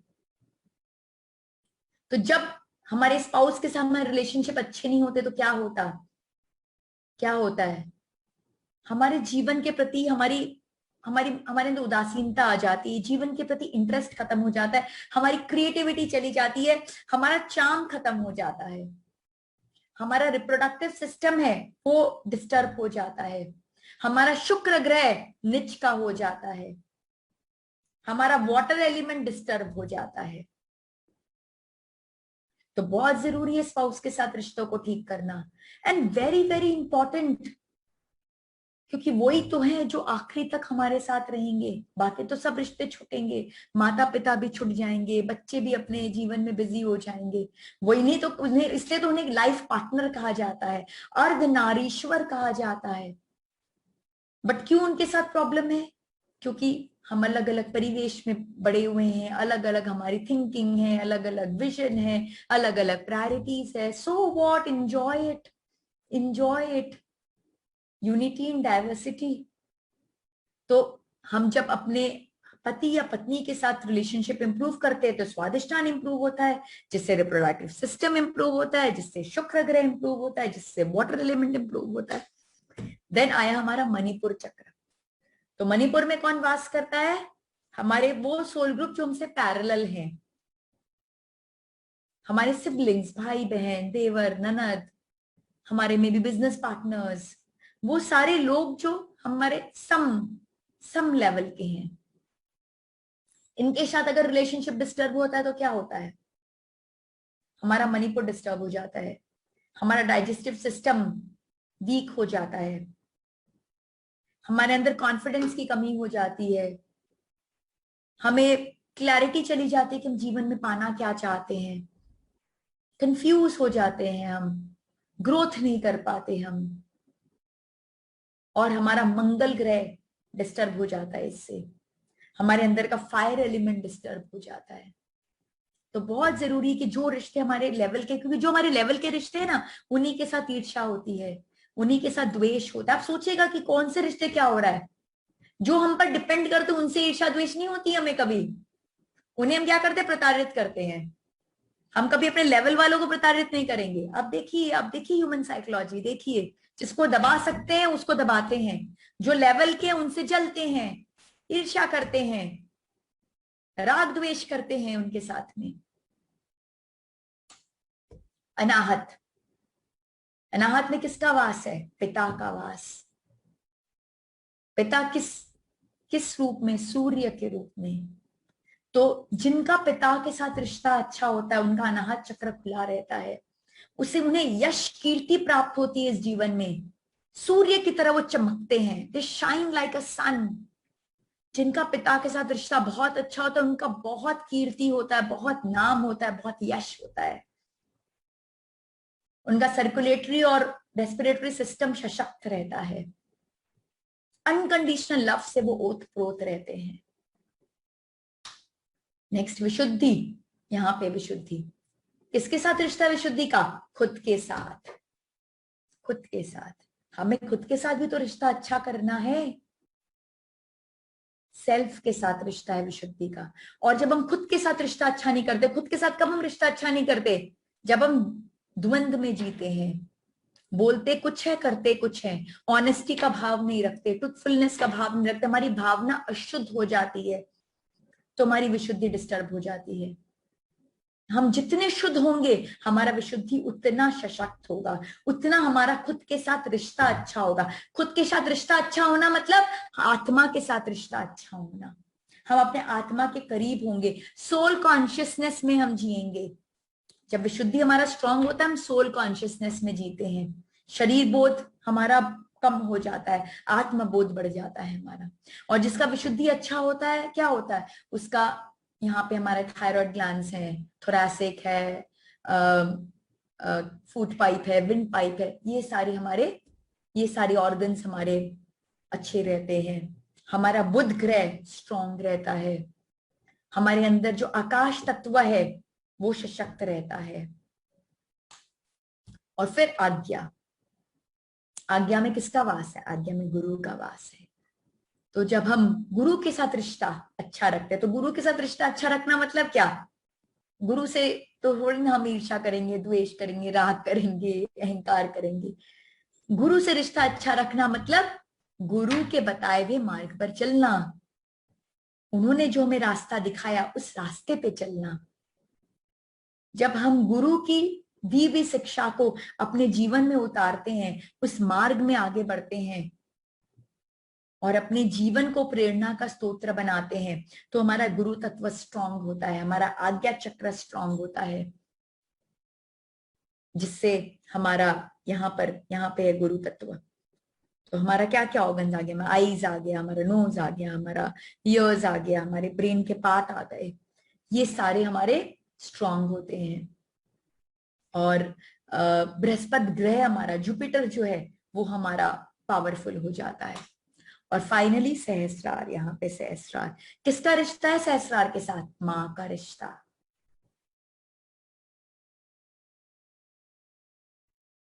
तो माँ के साथ जिनका रिश्ता बहुत अच्छा होता है वो हमेशा एक सत्चित आनंद की अवस्था में रहते हैं, एक पीस, एक ब्लिस, एक शांति का अनुभव होता है। और क्यों ना हो, माँ की गोद में जाकर एक यही फीलिंग आती है। जब पूरी दुनिया से हम हार जाते हैं तो एक ही जगह होती है जहां हमें सुकून मिलता है, वो है माँ की गोद। क्योंकि माँ की गोद कभी जज नहीं करती हमें, माँ की गोद कभी हमें ये नहीं बताती कि भाई क्यों हो, क्या हो, जो हो, जैसे हो, अच्छे हो, मेरे लाल हो, मेरे बच्चे हो, दी बेस्ट हो। तो वहां पर सतचित आनंद की प्राप्ति होती है, जब हम अपनी माँ के साथ रिश्ता अच्छा रखते हैं तो उससे हमारा सहस्रार चक्र जागृत होता है, चंद्र ग्रह जागृत होता है, हमारा पूरा जो न्यूरल नेटवर्क है वो सशक्त हो जाता है हमारा। तो ये जो 7 चक्र है, ये 7 चक्र में हमारे ये सारे रिश्तों के कर्म स्टोर्ड है। तो जब ये रिश्तों में प्रॉब्लम होती है तो ये चक्रों में प्रॉब्लम हो जाती है। जब ये चक्रों में प्रॉब्लम होती है तो हमारा अन्नमय कोश, हमारा मनोमय कोश सब डिस्टर्ब हो जाता है, सब हेवायर हो जाता है, सबका ओरिएंटेशन रॉन्ग हो जाता है। तो बहुत जरूरी, क्योंकि रिश्तों को हम अपने अंदर कैरी कर रहे हैं, रिश्ते कहीं बाहर नहीं है। इसलिए वो हार्वर्ड यूनिवर्सिटी का रिसर्च आया था, happy and healthy, happy and healthy. Happy कैसे? मनोमय कोश, मनोमय कोश में हमारे इमोशंस है। तो जब सब चक्र हमारे परफेक्ट रहेंगे, सारे रिलेशंस अच्छे हुए तो सब चक्र परफेक्ट हुए, सब चक्र परफेक्ट हुए तो सारे इमोशंस अच्छे हुए, सारे इमोशंस अच्छे हुए तो हम क्या हो गए? हैप्पी हो गए। सब चक्र अच्छे हुए तो हमारे सारे ऑर्गन्स अच्छे रहे, सारे ऑर्गन्स अच्छे रहे तो हम क्या हो गए? हेल्दी हो गए। तो हार्वर्ड यूनिवर्सिटी ने तो 75 साल लगाया, 75 इयर्स तक इतनी मेहनत करके, इतने रुपए खर्च करके उन्होंने ये पाया कि जब रिश्ते अच्छे होते हैं तो हम हेल्दी और हैप्पी होते हैं। लेकिन हमारे शास्त्रों ने तो हजारों साल पहले ये बात बता दिया कि जब रिश्ते अच्छे होते हैं तो चक्र अच्छे होते हैं, और चक्र अच्छे होते हैं तो हमारा जीवन सुखी और स्वस्थ अपने आप हो जाता है। तो अगर हमें सुखी और स्वस्थ जीवन चाहिए तो अपने रिश्तों को अच्छा कीजिए। आपके पास कोई चॉइस नहीं है। कई लोग कहते हैं हम क्या करें, हम तो अच्छा कर रहे, वो नहीं कर रहा, तो नहीं करने दो उसको अच्छा, आप डिस्टर्ब नहीं हो। वो जो कर रहा है वो उसकी प्रॉब्लम है, उसका कर्म है, ओके, आप नहीं करो। और जब देखो आप नहीं करोगे ना, क्योंकि ये हमारे रिश्तों का ट्रांजैक्शन है, शटलकॉक है, बैडमिंटन खेल रहे, टेनिस खेल रहे, यहां से फेंका, वहां से फेंका, यहां से फेंका, वहां से फेंका, यहां से फेंका, और जब वहां से रिटर्न नहीं आया तो यहां से कितना फेंका जाएगा? धीरे धीरे कम होता जाएगा ना। तो वही, अगर एक जगह से ट्रांजैक्शन को कट किया जाए तो दूसरी जगह का ट्रांजैक्शन अपने आप धीरे धीरे धीरे धीरे कट हो जाएगा। ज्यादा समय नहीं लगेगा, हो जाएगा, लेकिन कट तो करना पड़ेगा। तो आप वेट करोगे वो कट करे, वो कट वेट कर रहा है कि आप कट करो, और इस चक्कर में आपने कर्मों को और प्रचंड करते जा रहे हो। कट कर दो, टेक टेक द इनिशिएटिव, पहल लो, पहल लो, कट कर दो। आज ही ये निश्चय करो कि मैं सबको कट कर रही हूं, नहीं करना मुझे, ये शटलकॉक नहीं खेलना मुझे, खत्म, ओवर, इनफ। कितने जन्मों से खेल लिया और कितना खेलूंगी, कितना खेलूंगी। Stop, let's stop it here. क्योंकि इसमें हमारा फायदा है, हम सतोगुणी है तो हमें अपना फायदा जानना है। तो हमारा ही फायदा है, हमारा ही फायदा है, हमारे चक्र अच्छे हो रहे हैं। सामने की स्क्रीन में दिख रहा है आपको कैसे आपके चक्र अच्छे हो रहे हैं। और चक्र जब अच्छे हो रहे हैं तो कर्मों का नाश हो रहा है, कर्मों का नाश हो रहा है तो क्या होगा? आप आगे बढ़ते जा रहे हो, आपको और अच्छा भव मिलेगा, और अच्छा जीवन मिलेगा। मे बी देव योनि मिल जाए, मे बी मुमुक्ष की प्राप्ति हो जाए, you never know, you never know.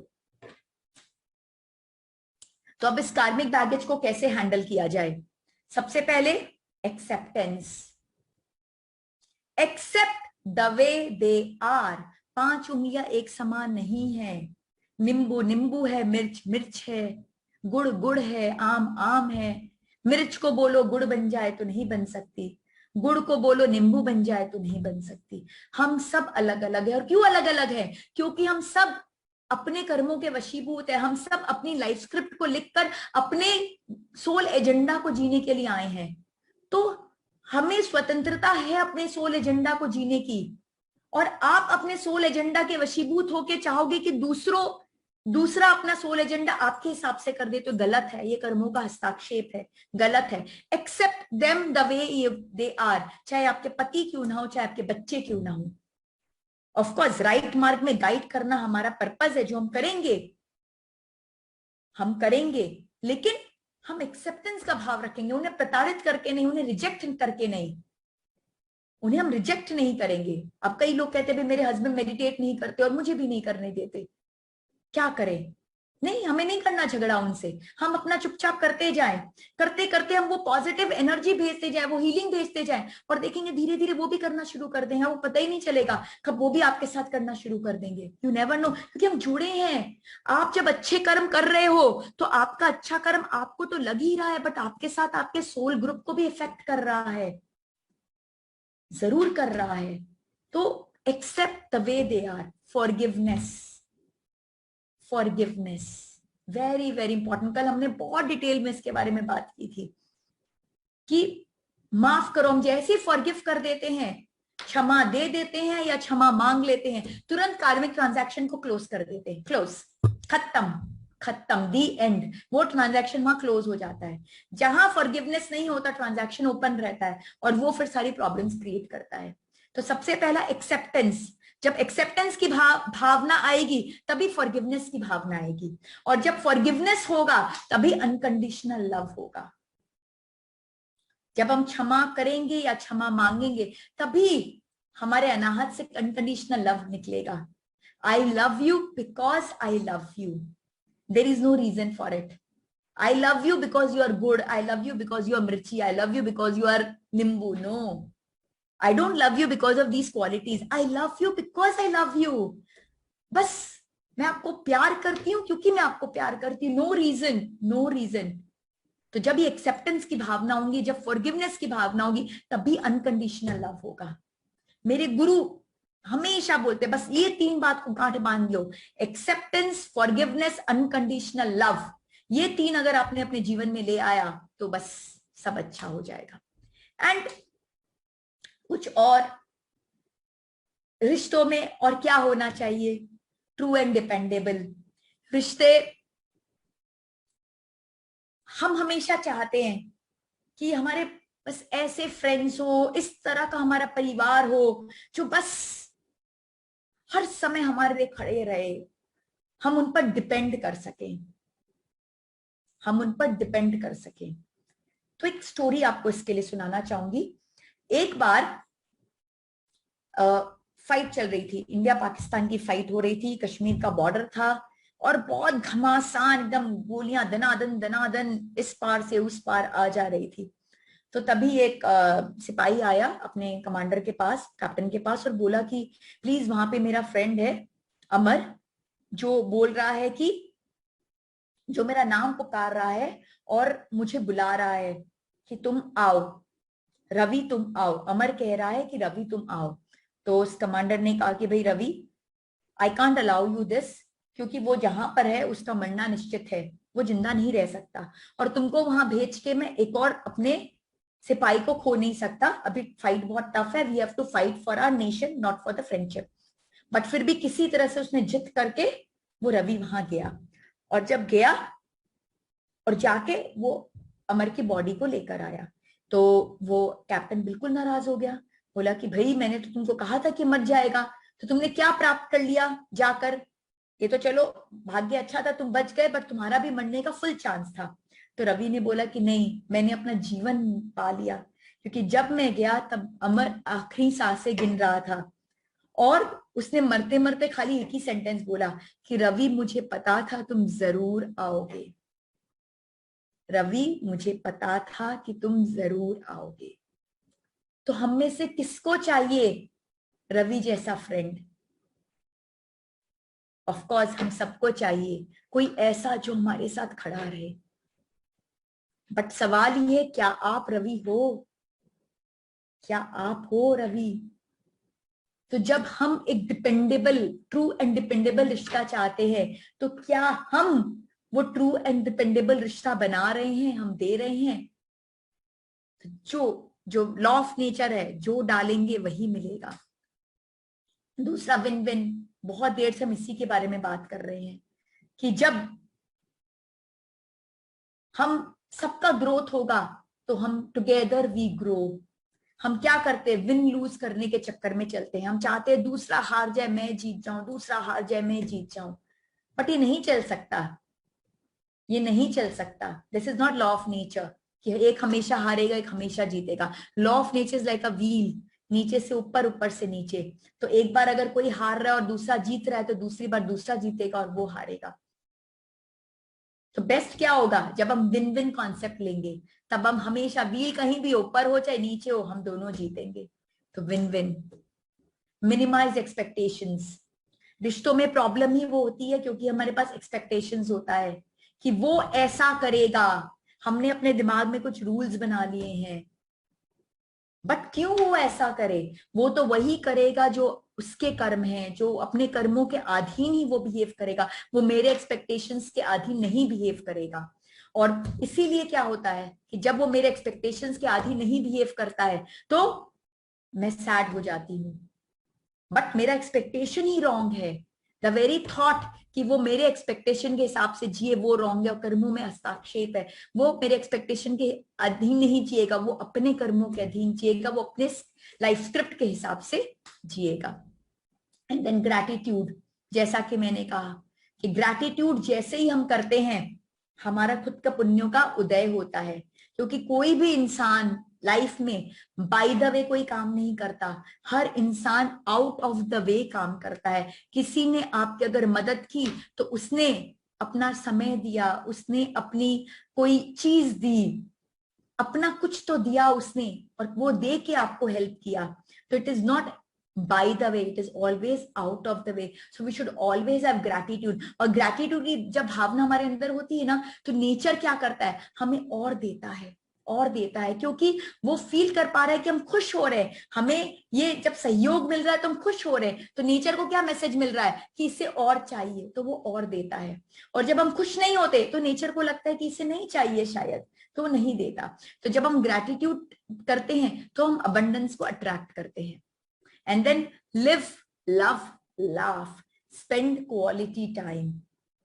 ये सारी बातें जो मैंने की वो सब धरी की धरी रह जाएगी जब हम रिश्तों के साथ समय ही नहीं बिताएंगे, जो हम आज की तारीख में नहीं कर रहे हैं। साथ भी बैठते हैं तो हम पता नहीं कितने हजार किलोमीटर दूर, कोई अमेरिका में बैठा है, कोई कहीं बैठा है, उससे हम चैटिंग कर रहे हैं, लेकिन जो हमारे बगल में बैठ के डिनर कर रहा है हम उस पर ध्यान ही नहीं देते। Spend quality time. और अभी तो जो सिचुएशन क्रिएट हुई है उसमें हम फोर्स्ड हो गए हैं कि हम अपने सोल ग्रुप के साथ मैक्सिमम टाइम स्पेंड करें, तो प्लीज इसको क्वालिटी बनाइए। स्पेंड क्वालिटी टाइम, क्योंकि समय का कोई मोल नहीं, जो हम समय क्वालिटी टाइम स्पेंड करेंगे उसका कोई मोल नहीं है। कुछ भी, मेरा इतना सारा जो लेक्चर था पूरा वेस्ट हो जाएगा अगर हम समय ही नहीं देंगे अपने रिश्तों को। रिश्तों को जो चाहिए, जैसे एक पौधे को क्या चाहिए, पानी चाहिए, खाद चाहिए, वैसे रिश्ते को क्वालिटी टाइम चाहिए। क्वालिटी टाइम ही रिश्ते के लिए पानी और खाद है, सनलाइट है, उसका पोषण है। तो अपने रिश्तों को पोषित कीजिए क्वालिटी टाइम देके। And unconditional love, I love you because I love you, the end. अगर ये भावना हम अपने हर रिश्तों में लेके आएंगे तो सारी प्रॉब्लम ही खत्म हो जाएगी। आई love you because I love you, I love you because I love you. तो इसी के साथ मैं आज का सत्र यहीं पे पूर्ण विराम करती हूँ।